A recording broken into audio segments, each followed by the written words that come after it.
Not every team puts their 5 best players in their starting lineup. Often, teams have one of their best players coming off the bench to lead the second unit, and these guys are the 6th man for their respective teams. There are lots of great 6 men in the league, and let's rank all 36 men for each team in the 2019-20 NBA season. At number 30, I have Malik Monk of the Charlotte Hornets. Monk has struggled since coming to the NBA, as he's been inefficient and inconsistent. He'll need to prove next season he can provide steady scoring on decent shooting percentages to go up this list. At number 29, I have Mike Scott of the Philadelphia 76ers.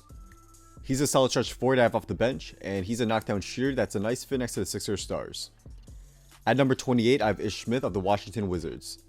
He's a solid backup point guard who provides a burst of scoring and playmaking off the bench. His defense isn't that good though, and that's what limits his ceiling here. At number 27, I have Alec Burks of the Golden State Warriors.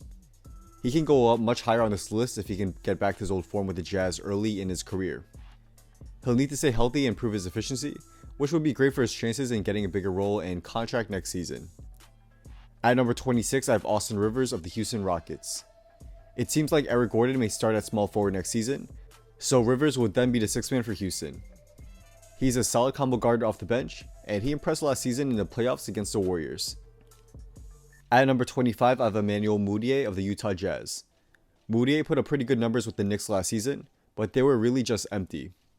He struggled with decision making and was a ball hog at times, and he definitely needs to improve his game to be a truly important contributor for the Jazz next season. At number 24, I have Jared Culver of the Minnesota Timberwolves. He hasn't played in the NBA yet, so it's hard to predict his impact next season, but he looks like he'll at least be a solid two-way player next year. He's pretty NBA ready, though his jump shot does need some more work, but he'll be solid as a secondary playmaker and a versatile defender. At number 23, I have Tyler Johnson of the Phoenix Suns. After being traded from the Heat to the Suns, Johnson was actually solid as a starting point guard next to Booker. However, he'll likely be the 6th man next season with Rubio coming to Phoenix, and he should thrive as a good scoring guard off the bench. At number 22, I have Dion Waiters of the Miami Heat. He has been injured for most of the past few seasons, but if he's healthy, he can be a microwave scorer and playmaker off the bench. At number 21, I have Will Barton of the Denver Nuggets. He struggled last season, and he'll look to bounce back and improve his efficiency likely in a 6-man role for the Nuggets next year. At number 20, I have Rodney Hood of the Portland Trail Blazers. Coming up big in the playoffs helped his stock a lot, and he should be a great shooter off the bench next season yet again for the Blazers. At number 19, I have Seth Curry of the Dallas Mavericks. He'll see a big role off the bench for the Mavs, and he'll be relied on to space the floor with his shooting ability. At number 18, I have Jabari Parker of the Atlanta Hawks. His defense is still pretty bad and he can be a ball hog at times, but it did look like he turned the corner with the Wizards last season. We'll see if he'll put up more than just empty numbers for the Hawks next season, likely in a 6-man role. At number 17, I have Bobby Portis of the New York Knicks. He's a guy who can get a bucket when he wants to, and he's also a very good rebounder as well. However, his defense does need a bit of work for him to be a really good player in the NBA. At number 16, I have Tyus Jones of the Memphis Grizzlies. He's a steady point guard who rarely makes mistakes and had one of the best assist to turnover ratios in the NBA last season. If Morant struggles early on, Jones can help steady the offense for the Grizzlies next season. At number 15, I have Thomas Satoransky of the Chicago Bulls. He is one of the most underrated players in the NBA in my opinion, as Satoransky can do it all on both ends of the floor. He's definitely not a flashy player, but he's a great guy to have off the bench for any NBA team that can provide some solid scoring, playmaking, and versatility on defense. At number 14, I have Jordan Clarkson of the Cleveland Cavaliers. He's one of the best scorers off the bench, but his defense does hold him back in these rankings. At number 13, I have Dennis Schroeder of the Oklahoma City Thunder. He's a great spark plug off the bench who provides solid playmaking, but his defense and inefficiency prevents him from cracking the top 10 here. At number 12, I have George Hill of the Milwaukee Bucks.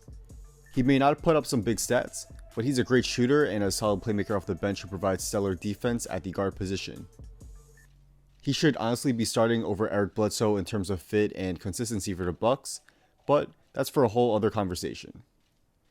At number 11, I have Rudy Gay of the San Antonio Spurs. Even as he gets up there in age, he's still a very good scoring wing who has become a solid shooter for the Spurs in the late stages of his career. At number 10, I have Fred VanVleet of the Toronto Raptors. He was very up and down in the playoffs where he struggled mightily early on, but he came up big in the NBA Finals. He struggles a lot in certain matchups but thrives in others, and he's a good scorer and passer that makes him one of the best six-man in the NBA. At number 9, I have Bogdan Bogdanovic of the Sacramento Kings. People are really sleeping on Bogdanovic, and I think he's going to have a breakout season next year. He's a great scorer and secondary playmaker when he's on the floor, and I could see him averaging around 17, 5, and 5 next season in Luke Walton's offense. At number 8, I have Terrence Ross of the Orlando Magic. He's one of the best scorers in the NBA, and I expect him to continue to provide a spark off the bench for the Magic next season. He'll likely have multiple 30-point games, and I expect him to average somewhere around 18 points off the bench next year. At number 7, I have Marcus Smart of the Boston Celtics. He may not put up the biggest stats, but he's one of the best perimeter defenders in the NBA. He's also become a solid playmaker and a passable shooter, and he should have a big role next season for the Celtics, who are lacking options off their bench. At number 6, I have JJ Redick of the New Orleans Pelicans. He's one of the best shooters in the NBA, and he'll be relied on to provide most of the scoring for the Pelicans next season off the bench. He'll also be key in spreading the floor for Zion Williamson, Drew Holiday, Brandon Ingram, and for the other Pelicans players as well, and he's going to be a big part of the Pelicans offense next season. At number 5, I have Domantas Sabonis of the Indiana Pacers. He's a double-double machine that will be in contention for the Sixth Man of the Year award next season.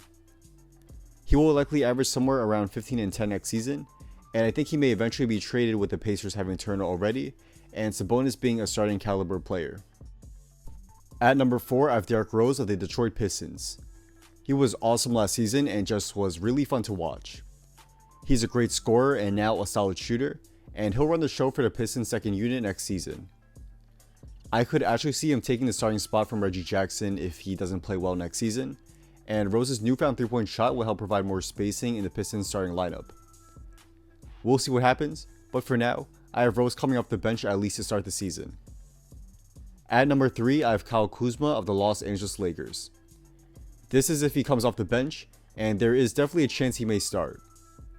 However, I think he'll come off the bench with no other true scoring options in the second unit after Cousins tore his ACL, and I expect Kuzma to come in and dominate opposing benches and put up big scoring numbers playing starter minutes next season.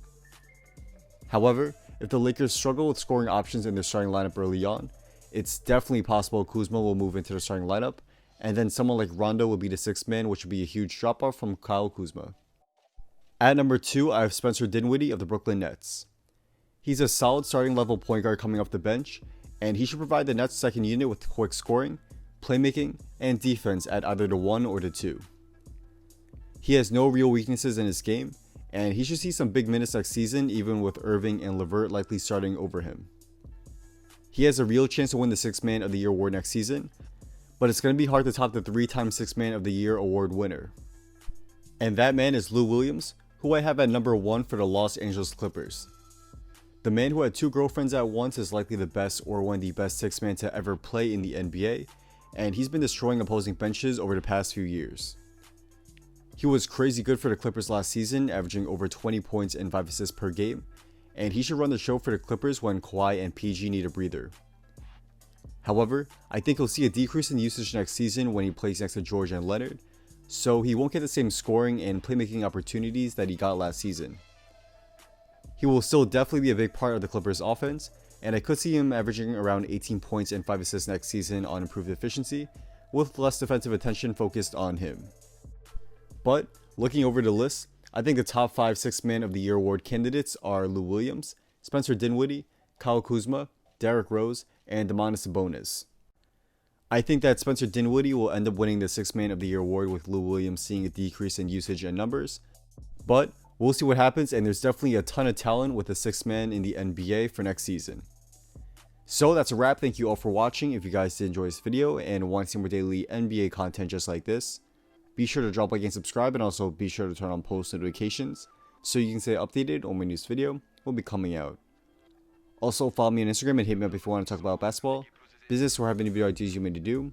Let me know, as I do try to back to all you guys there. Drop a comment down below on who you think will win the Sixth Man of the Year award next season. Let me know, as I do real comments. I'm definitely interested to see what you guys have to say. So with all that being said, once again, thank you all for watching, and hopefully I will see you guys soon for the next video. Peace.